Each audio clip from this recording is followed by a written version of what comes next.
Time দিব, কিন্তু পড়াশোনায় কোনো ফোকাস নেই।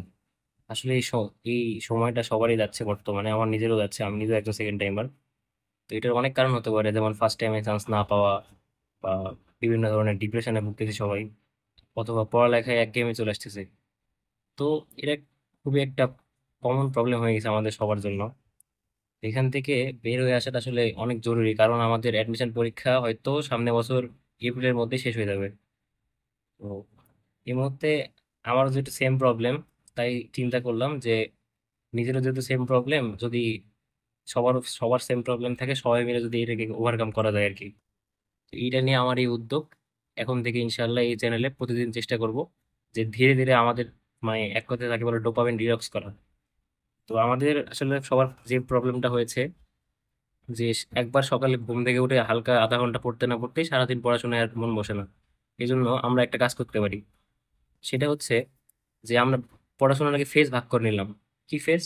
যেমন এইদিকে এই ফেজটাতে আমরা সবার আগে কি করব, যে চারটা ফেজ ভাগ করে নিলাম।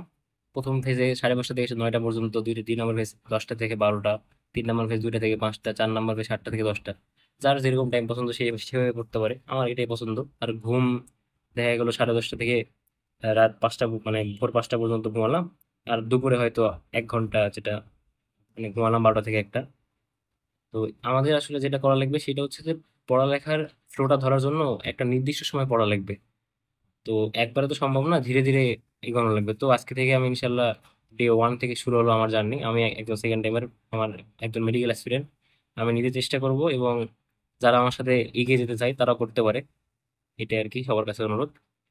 তো আজকে ডে 1-এ আমি যেটা দিতে যাচ্ছি সেটা হচ্ছে, আমার পড়তে হবে কয় মিনিট? পড়তে হবে অনলি 30 মিনিট। আর পুরো দিন পড়া লাগবে না, অনলি 30 মিনিট পড়বো আমি কালকের দিনটা।